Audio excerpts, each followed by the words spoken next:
deberían ir de la mano. Los tres deberían, ¿no?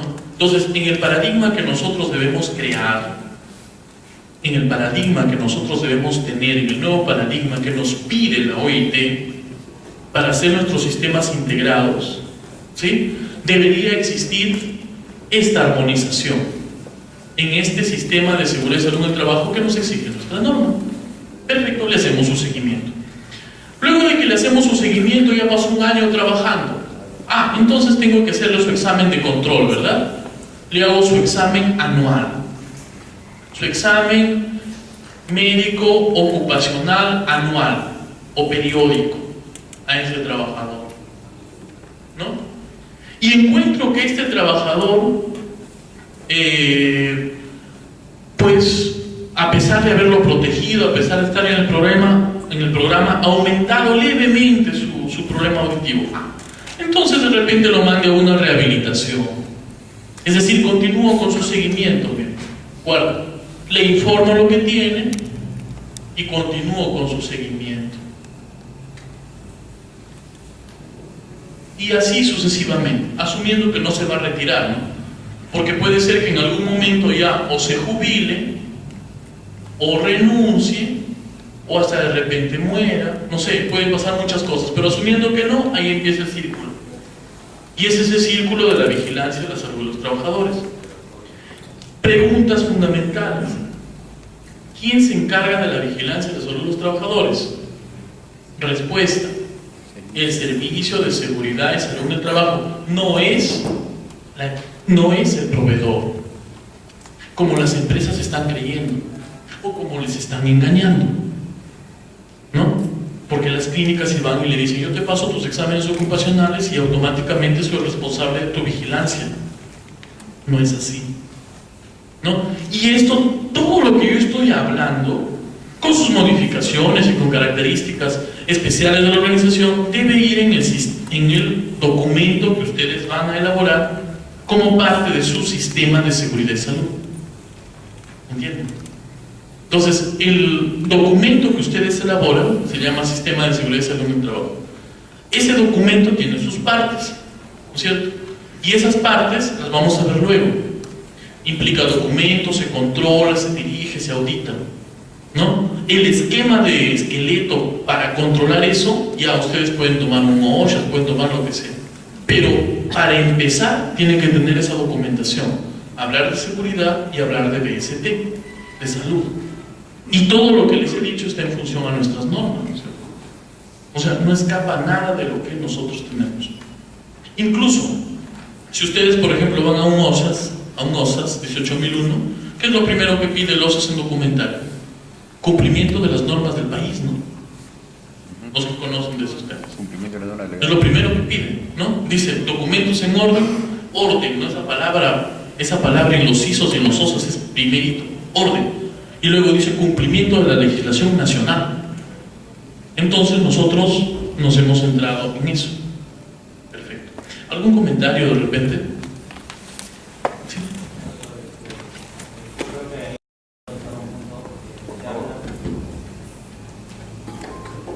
Usted habla sobre que el trabajador tiene derecho a seguir trabajando a pesar de su condición que está, o una enfermedad que tiene, ¿no? ¿Cierto? Sin embargo, cuando esta enfermedad no solamente le afecta a él, sino a otros trabajadores, como por ejemplo en el caso del ruido, si esa persona no escucha bien y le dan una orden y él no escuchó bien, ¿qué pasa? Que por no escuchar bien hace otra cosa y no solamente le afecta a él, sino a otros trabajadores. Lo que dice es muy cierto, por eso es que yo les he puesto solamente un escenario. Yo utilicé una expresión hace un momento y les dije, ¿no? Ya la condición de aptitud, porque este examen ocupacional me genera una conclusión, que en algunos países es dicotómica, apto o no apto. Por ley, en nuestro país, es de 3 posibles variables: apto, apto con restricciones o no apto. Esta decisión, por ley, le corresponde al médico evaluador, al médico ocupacional, y se hace considerando múltiples variables. Lo que usted dice es cierto. O sea, yo, por ejemplo, es un trabajador que simplemente va a realizar tareas sencillas, no está en contacto, no está en altura, no va a recibir órdenes complejas y tiene ese detalle, le voy a dar el apto. Pero si es una persona que me va a trabajar pintando paredes o en andamios, le voy a dar el no apto. Es mi decisión, ¿no? Es mi decisión. Ahora, si decido darle el apto y yo sé que hay ruido, le pregunto, por si acaso hay ruido, ¿usted quiere seguir trabajando? Si quiero, le doy el apto. Si él trabaja en andamios y me dice, doctor, pero quiero seguir trabajando, no, porque tú te caes, me tomas otras personas, te mueres. O sea, es una decisión estrictamente médica, y que obedece a múltiples criterios, es decir, no es unidireccional. Por eso es que, como les mostré en ese artículo, incluso muy pobremente explicado, pero dice, ¿no?, la evaluación médico-ocupacional evalúa riesgos. Y es por eso que las personas que hacen estas evaluaciones tienen que conocer también la organización, aunque sea muy someramente, ¿no? Tienen que conocer las características de los riesgos. No es tan sencillo dar las aptitudes, es algo complicado, ¿no? Una consulta, en el caso de las empresas contratistas terceras, ¿quién es responsable de administrar las evaluaciones médicas? ¿El empleador directo o el empleador principal? Excelente pregunta. Dos comentarios. El primer comentario: la ley dice con claridad, cuando una organización tiene empresas contratistas o subcontratistas, XX cosas, la responsabilidad hacia los empleados es de tipo solidaria. Responsabilidad solidaria. Es decir, yo trabajo para la empresa Coquito, y la empresa Coquito trabaja para la empresa Pedrito, y la empresa Pedrito trabaja para la empresa A, y yo me doblo el pie durante el trabajo por una condición o un acto inseguro, lo que sea, pero en el trabajo las tres responden, tienen responsabilidad solidaria. Primera cosa. Segunda, directo a su pregunta: ¿quién es el responsable del examen ocupacional o de pagarlo? Ah, la empresa Coquito, la empresa para la que directamente trabajo. Esa es la responsable, ¿no? Ahora, las empresas de arriba, dada esa responsabilidad solidaria, tienen que cuidar que sus contratistas cumplan, ¿no? Las personas que han trabajado en empresas grandes, transnacionales, siempre pongo de ejemplo las mineras. No es porque esté obsesionado con las mineras, sino que las mineras, esto de acá lo vienen trabajando hace tiempo. Sí, miren, el 055, ya lo borré, el 055 mineros del 2010, y obedecía a una modificación que había tenido hace años atrás. Mientras nuestra ley recién se publica en 2011, ellos ya venían desde el 90 y tantos trabajando esto. Entonces ya tenían experiencia en eso. Las empresas mineras son muy exquisitas o exigentes en solicitar a sus contratistas cumplir ciertos requisitos, ¿no es cierto? Porque saben que si algún trabajador sufre daño, ellos también lo van a pagar. Entonces lo mismo debería pasar con las empresas grandes, no solamente privadas, municipalidades, gobiernos regionales, ¿sí? Los gobiernos regionales, las municipalidades deberían estar cuidando mejor a sus contratistas. ¿Por qué? Porque a veces los contratistas, cumplen con los exámenes ocupacionales y las demás cosas, y se olvidan del SSTR. No sé si saben de eso, ¿no? El seguro complementario de trabajo de riesgo, y los seguros especiales, ¿no? Entonces las empresas grandes deberían controlar a las chiquitas con la finalidad de que estén cumpliendo por este concepto de responsabilidad solidaria, que está muy claramente especificado en la Ley de Seguridad Social en el Trabajo, nuestra ley. Más o menos así. Doctor, una pregunta: ¿y cómo protege la ley al empleador sobre el caso de un trabajador que ha adquirido una infección extralaboral y que implica el contagio a los demás trabajadores? Esa es una buena pregunta. Hay que tener en cuenta que la ley también exige, la ley también es bien clara y dice, ¿no? Vamos al otro lado. Dice, el empleador debe cumplir ciertas obligaciones para garantizar las condiciones seguras y saludables, pero el trabajador está comprometido a cumplir también ciertas responsabilidades para no comprometer ni su propia seguridad, ni su propia salud, ni la de terceros. Cuando se hacen las evaluaciones médico-ocupacionales, el trabajador tiene la oportunidad de manifestar, hay varias cosas. Hay cosas que se evalúan de forma subjetiva, como por ejemplo, sentarse frente a alguien y decirle: señor, disculpe, ¿usted tiene gripe en este momento? No. Perfecto, un resfrío. No tengo nada. Pero él sabe, por ejemplo, que está estornudando, ¿no? Durante el examen yo no me doy cuenta porque no estornudó ninguna vez, ¿no? O de repente toma un antigripal y no me lo dice, ¿de acuerdo? Señor, usted no ha tenido secreción nasal o estornudos durante estos días. Él sabe que sí, yo no lo veo porque está con un medicamento. Dice: no, perfecto, yo lo marco. Al final él firma, ¿no?, que ha dicho la verdad. Sube al trabajo o va al trabajo y 2 días después hace una neumonía y contagia a un montón de personas. Ese trabajador, cuando se hace la evaluación, si es que este sistema de seguridad y salud en el trabajo está formado, va a evaluar eso, va a revisar las fichas de evaluación y va a decir: ah, caramba, el trabajador ha dicho que no, ha mentido, porque no va a ser una neumonía en tan poco tiempo, una bronquitis, ha tenido que mentir, ¿no? Se hace la investigación y si se comprueba que el trabajador había faltado la verdad, pues es pasible hasta de despido, ¿no? Sí, eso es falta grave. Entonces se lo despide, si es que se hace la revisión de esas cosas. Entonces, si bien hasta el momento ha habido preguntas o comentarios que vinculaban directamente la responsabilidad de los empleadores, también hay que tener en cuenta que los empleados tenemos responsabilidades. Y dentro de estas de acá es inicio decir la verdad. Y si es que queremos ocultar algo, bueno, lo van a hacer firmar. Y si después se comprueba que ese ocultar generó un perjuicio colectivo, soy pasible de una sanción. Esa sanción esa es una de las causas de despido justificado.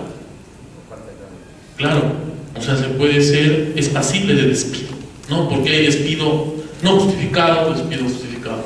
Ese es despido justificado, ¿no? Porque lo van a despedir, ¿no?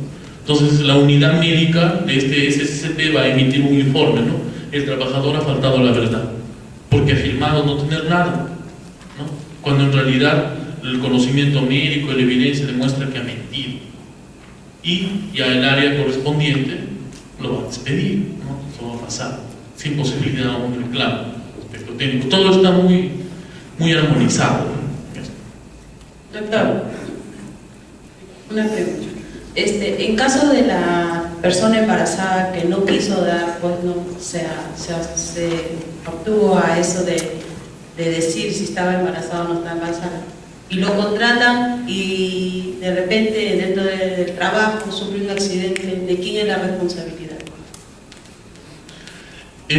Claro, ahí hay un vacío legal importante, hay un vacío, porque incluso existe una norma específica de protección a la mujer gestante. Adicionalmente, estamos hablando exclusivamente de mujeres, y la mujer, en la cuestión laboral, existe una norma específica de protección para la gestante. Adicionalmente, la Ley General de Salud le da la potestad de negar este tipo de información. Sin embargo, hay otro detalle. Cuando se diseña un puesto de trabajo, cuando se hace un puesto de trabajo, aquí hay varios conceptos, ¿no? Una organización, cualquiera que ésta sea, tiene algo que se llama MOF, el Manual de Operación de Funciones. Y en el MOF se encuentra la descripción post-diseño del puesto de trabajo. Y en esta descripción del puesto de trabajo están incluidos los riesgos a los que se encuentra expuesto, ¿no es cierto?, la persona. Así lo dice la ley, porque en función a esos riesgos se los va a capacitar. 4 capacitaciones al año, ¿no? ¿Sí? En función a esos riesgos. Y antes de que ingrese se le va a hacer la inducción en función a esos riesgos. Entonces acá están todos los riesgos. Cuando una persona, como en el caso que ha motivado la pregunta, se niega a dar cierta información, es un problema para nosotros, las personas que tenemos que al final tomar la decisión de actitud, porque se niega a dar la información. Lo siento, doctor, pero esa información prefiero reservármela. Disculpe, lo que pasa es que usted va a ir a trabajar a una área remota. Y si trabaja en área remota y estuviera embarazada, no podría ir. Insisto, doctor, yo me abstengo de dar esa información. ¿No? Firme. Le declaro no apto por no dar información, no puedo. Ella me denuncia. ¿Me denuncia? ¿No? Porque su derecho dice que ella puede abstenerse. Entonces, mire, vamos a ver. Creo que no he sido claro. La área remota es una zona de especiales condiciones climáticas, ambientales, y en la cual los riesgos que naturalmente existen están incrementados con un problema adicional. El acceso es limitado y distante. De tal forma que en el caso de que usted tuviera una complicación, no se le podría trasladar a tiempo. Podría poner en riesgo su salud, la salud quizá de varios compañeros, incluso del hijo si es que usted estuviera embarazada. Insisto, doctor, no le voy a dar información. Perfecto, entonces voy a hacer un detalle en este momento de los riesgos. Sacamos la hojita, tenemos nosotros matrices. Sacamos nuestra matriz de riesgos de área remota, más los riesgos del puesto de trabajo, ¿sí? Y se los leemos y se los mandamos a imprimir. Y le decimos luego de haberle explicado, si tiene alguna duda acerca de alguno de estos riesgos, pregúnteme, ¿no? Y si no tiene ninguna duda, al final firma que ha sido informada de los riesgos, tanto individuales,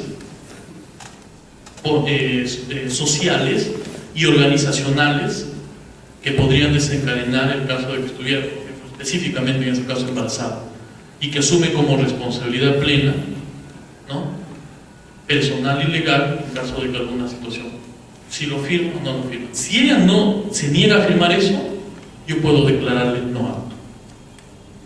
Pero si ella firma, no le puedo declarar no apto. Y si pasa algo, la responsabilidad legal es de ella. Por ejemplo, para ingresar a trabajar en un supermercado, dan la lista de los requisitos a la persona que va a empezar a trabajar, ve al centro médico y te hace ese tipo de análisis. De orina, de sangre, para ver un poquito pulmones, simplemente uno va al médico, te hace todo el diagnóstico y de ahí un profesional médico no puede darse el lujo de decir el informe salió de esto, los resultados, y si tú gustas, firmas para autorizar e informar. Ahí uno no se puede dar ese lujo. ¿Qué pasaría en ese caso? Que el centro médico informa las enfermedades que tiene, si está también embarazado o no. Ya, y bueno, en este caso estamos hablando de una organización. Hay un detalle acá. Este servicio de seguridad y salud en el trabajo, que tiene sus tres componentes, higiene, medicina ocupacional y salud, me quedo con medicina ocupacional. Esta unidad de medicina ocupacional no solamente hace seguimiento, no solamente hace los programas, no solamente revisa eso, sino que hace otra cosa. Normalmente diseña los famosos protocolos. Diseña protocolos. ¿Qué cosa es un protocolo de salud ocupacional? Un protocolo es un esquema de evaluación. Se supone que ellos son los que conocen exactamente cuáles son los riesgos a los que está expuesta la persona que trabaja en determinado lugar. Vamos a suponer que es pues un soldador, ¿no? Entonces, este es un soldador, está expuesto a ruido, está expuesto a sustancias químicas, por ejemplo, está expuesto a cromo, está expuesto a estaño, está expuesto a cadmio, ¿sí?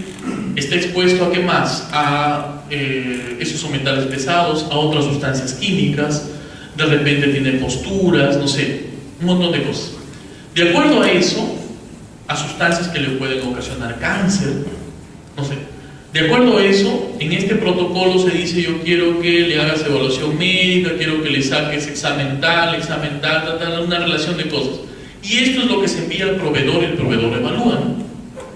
Y el proveedor, una vez que evalúa todo eso, conociendo los riesgos, le da o no le da la aptitud. Eso es. Esto debería cumplirse siempre. La primera cosa que yo entiendo de la pregunta que me acaban de hacer es algo que pasa casi todos los días, y yo lo veo. Como la mayoría de organizaciones se han negado rotundamente a formar esto, o algunos no saben cómo se forma, ¿sí?, o no han querido formarlo, la mayoría de organizaciones pues no tienen los médicos ocupacionales que les hagan sus protocolos. En el mejor de los casos a veces nos resultan llegando hiperset a la clínica, nos mandan su hiper, pero el hiper tampoco nos es muy útil, no nos es útil, no nos sirve mucho, pero a veces nos llega el hiper. En otras no nos mandan nada, ¿no? Y nos dicen evaluar. U otras veces simplemente son otras personas que diseñan el esquema y te mandan evaluar. Ese tipo de evaluación técnicamente no es válida. Técnicamente no es válida, porque para que una evaluación ocupacional sea válida tiene que considerar los riesgos ocupacionales de los trabajadores. Legalmente, ¿es válida? Tampoco lo es. No lo es. Solo que, vayamos a esto, como dice la ley, si solamente van a auditar que tengas el examen, te van a poner sí. Pero si auditarían el fondo, no sería válido. O sea, no tendría validez. Y las organizaciones saben cuándo van a darse cuenta de esto y se van a poner un poco más expectantes, cuando los trabajadores empiecen a denunciar. Porque así como en este momento nos estamos aprendiendo algunas cosas, compartiendo muchas cosas sobre seguridad y salud en el trabajo, cada día hay más trabajadores que están aprendiendo sus derechos. Cada día hay más personas que están, caramba, esto no deberían de ver.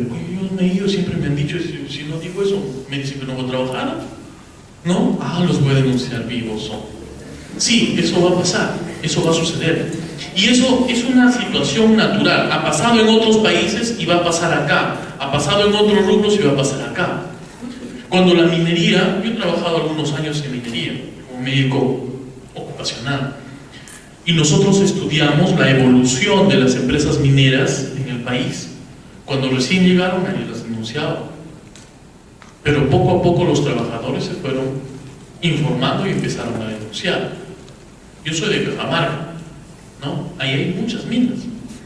Y como las minas llegaron recién a mi tierra, aproximadamente en el 97, 96, por ahí, nosotros hicimos un estudio curioso en una mina donde yo trabajé, donde el tiempo que pasa para que los trabajadores empiecen a denunciar es de 20 años.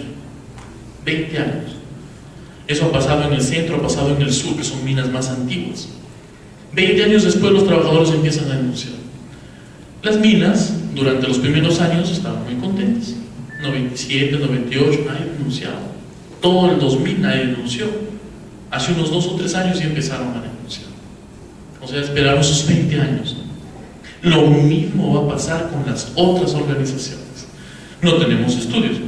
Si se sigue la tendencia de las minas, la ley tiene 2 años, ¿no? En 18 empezarán a denunciar. Pero de que empiezan. O sea, la gente va a empezar. Y no es un presagio maléfico, es simplemente una situación natural. Así como sabemos que después de la bonanza viene la crisis, no, y el mismo presidente de su mensaje de la nación dijo que va a haber crisis ya porque el dinero se está acabando. Después de las bonanzas siempre vienen crisis, después de las crisis vienen bonanzas. Igual, ¿no? Hay una etapa de silente y hay una etapa en la que hay más dinamismo. Y esta ley es joven, pero conforme avance el tiempo, los trabajadores se van informando, empiezan a presionar. Una vez que presionan, las organizaciones mejoran, eso es bueno. Nuevamente, son ciclos temporales. Cuando los analizamos filosóficamente, los entendemos mejor. Eso va a suceder, creo. ¿No? ¿Sí? Un comentario. Bueno, vamos a la presentación que tengo por acá. Entonces, creo que ahora ya puedo conversar algunas otras cosas y centrarme en mis sistemas.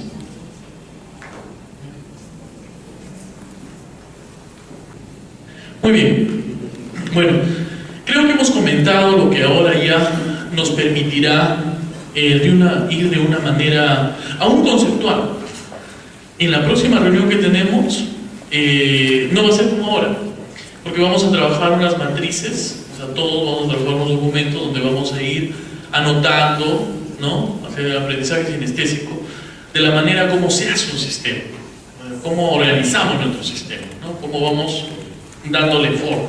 Acá solamente hemos puesto conceptos. Concepto de seguridad, concepto de salud, las recomendaciones de la OIT y ahora algunos conceptos del sistema integrado. Entonces, si ustedes se dan cuenta,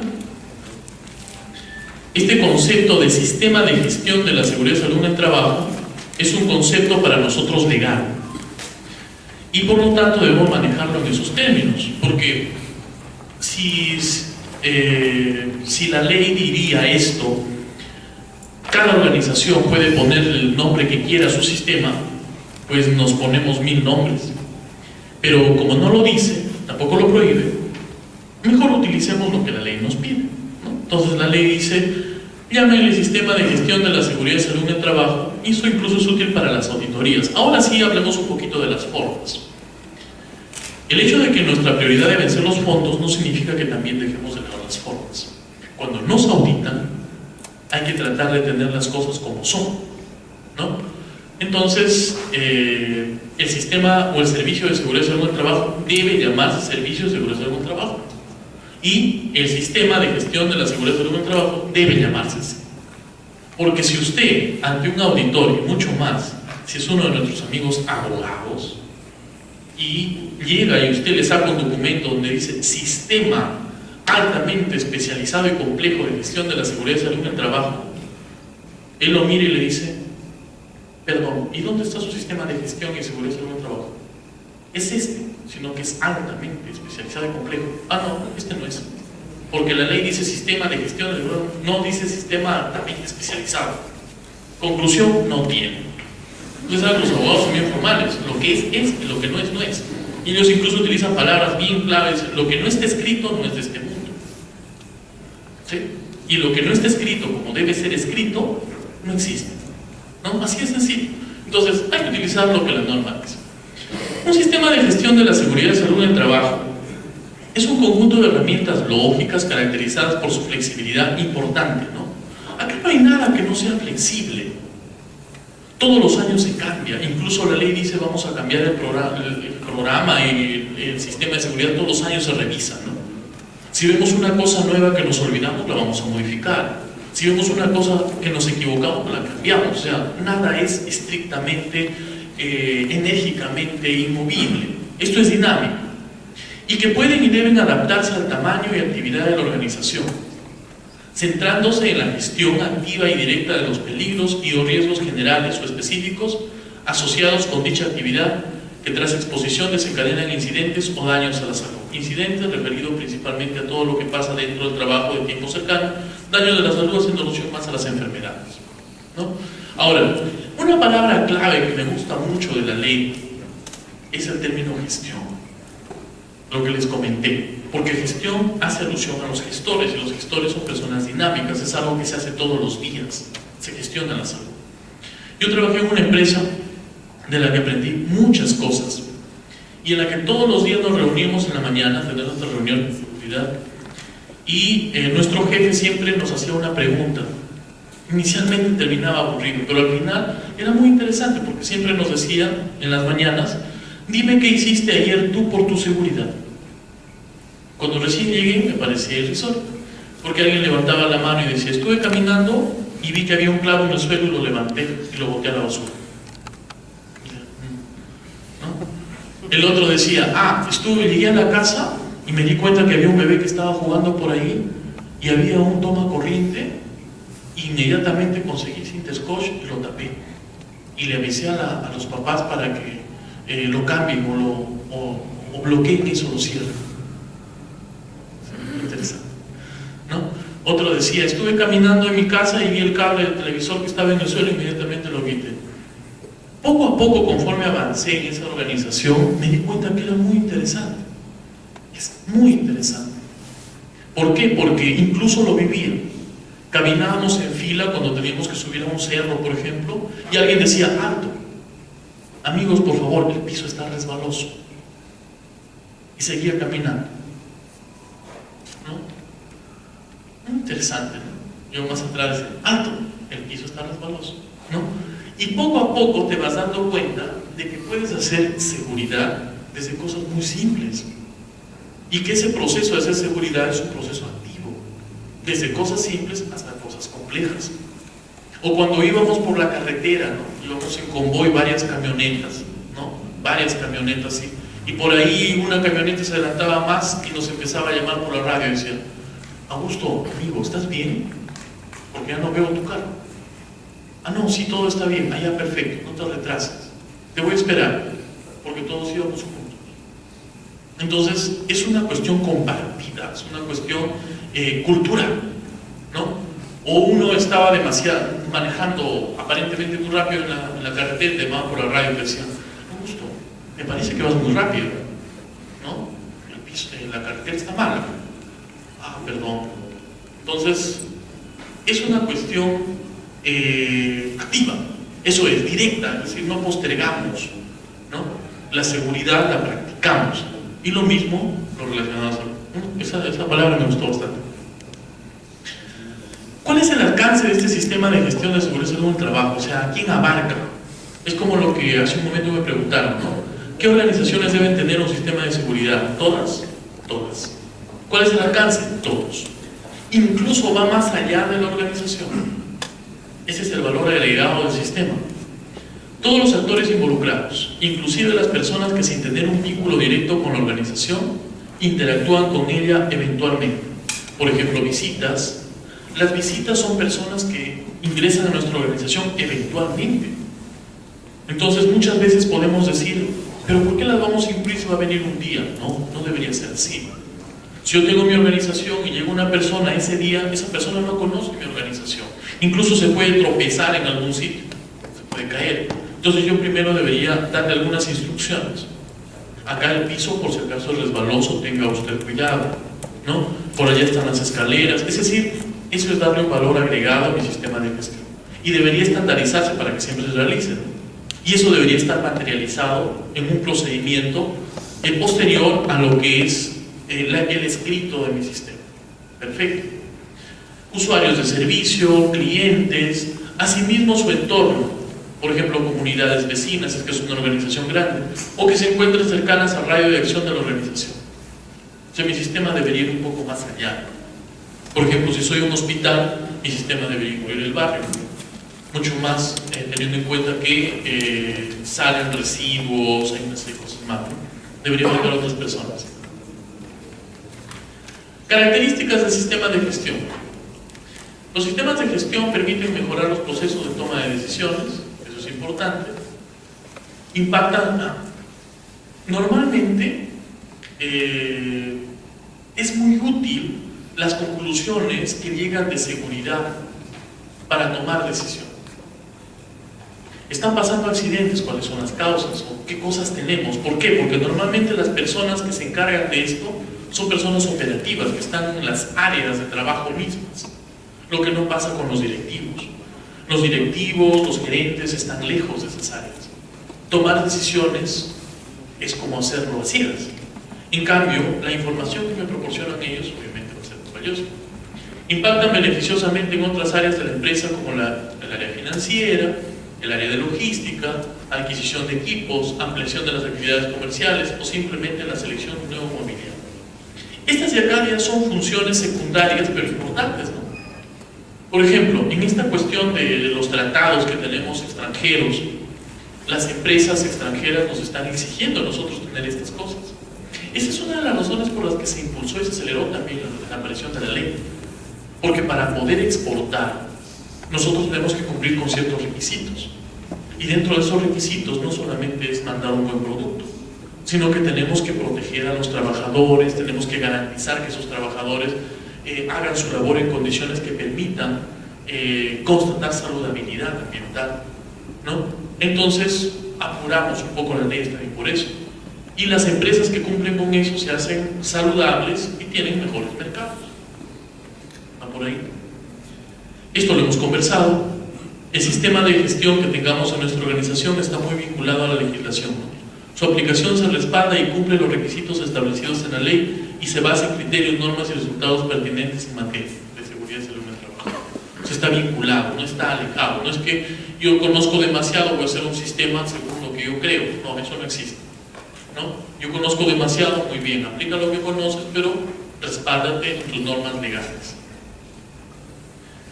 Bueno, y ya que hablamos de un sistema debe diseñarse, debe planificarse. En este momento nosotros no hemos hecho ninguna de esas cosas, simplemente hemos estado conversando sobre los elementos que puede tener el sistema, varias cosas, hemos conversado de todo un poco, es como un preludio, una introducción a eso. Pero cuando ya decidamos hacer el sistema, vamos a utilizar, porque podemos utilizar otras estrategias también, el famoso ciclo de Deming. ¿Sí? Este ciclo de Deming está relacionado mucho con la administración, y es que gestionar está muy vinculado a administrar. Gestionar es impulsar, es hacer que se haga lo que no está hecho y mejorar lo que ya está hecho. Administrar significa algo parecido, ¿no? Entonces, administrar significa planificar, hacer, verificar y actuar, el famoso ciclo de Deming. Esto mismo nosotros lo podemos utilizar para la mejora continua de nuestro sistema de gestión. Entonces, nos sentaremos a planificar. Ya, muy bien, el doctor nos ha dicho que debemos tomar en cuenta temas de salud y nos ha demostrado que no es una opinión personal suya, sino que es una sugerencia de la OIT. Y para eso nos ha comentado que deberíamos utilizar alguna normativa vinculada a salud. La Ley General de Salud, su modificatoria, la Resolución 312, etc. Y en temas más conocidos de seguridad vamos a utilizar la ley, su reglamento y lo que es, ya, nos ponemos a planificar. Aparte de eso, primero hay que hacer un documento. Hay que hacer un documento en el cual nosotros vamos a esquematizar, a describir cada una de las cosas que tendrá nuestro sistema, de las cosas que vamos a considerar. Luego de que terminemos con eso, pues habrá que poner en práctica todo lo que hemos planificado y hemos materializado en un registro escrito. Y luego de que ya lo pongamos en práctica, habrá que verificar que sea realmente cierto, ¿no? O sea, que se esté cuidando verdaderamente no solo la seguridad, sino también la salud, que eso ya demora un poco. Y si es que encuentro alguna cosa que no está bien, habrá que corregir, habrá que actuar inmediatamente. No voy a esperar 40 años y que el trabajador tenga neumoconiosis, o no voy a esperar que el trabajador se electrice. No, tengo que actuar antes de eso. Y entro en un círculo que es el ciclo de la mejora continua, ¿no? El ciclo de, ¿no? Más o menos así, 4 palabras sencillas. Bueno, planificar es establecer una política de seguridad y salud en el trabajo, elaborar planes, ¿no? Esto de la política lo vamos a dejar para conversar bien la próxima vez que nos reunamos. Elaborar planes que incluyan la asignación de recursos, la facilitación de competencias profesionales y la organización del sistema, la identificación de los peligros y la evaluación de los riesgos. Acá parece frío. De la forma como lo vamos a trabajar la próxima vez que va a ser un taller, que vamos a utilizar unas hojitas, les va a parecer más dinámico.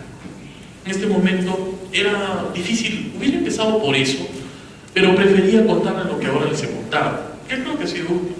Entonces la próxima vez podemos trabajar una matriz, es decir, ir llenando lo que va a ser nuestro documento, de tal manera que al término de las 4 horas de nuestra próxima reunión, de repente no tengas la octava maravilla del mundo contemporáneo, pero vas a tener un modelo simple, muy simple, de cómo hacer un sistema de seguridad, basado en 2 esquemas, seguridad y salud. ¿Sí? Eso es. Entonces, acá conceptos, eso lo tienen ustedes. Hacer hace referencia a la aplicación y puesta en práctica del programa, lo que he dicho, ¿no? Hacer, verificar, evaluar los resultados y actuar si es que encontramos alguna no conformidad o alguna cosa que no esté exactamente como nosotros la habíamos planeado. Esto es más o menos así. ¿Sí? Entonces, con esta de acá termino. En resumen, el enfoque del sistema de gestión de seguridad del trabajo nos asegura ¿qué cosa? Primero, la aplicación de las medidas de prevención y protección se lleva a cabo de una manera eficiente y coherente.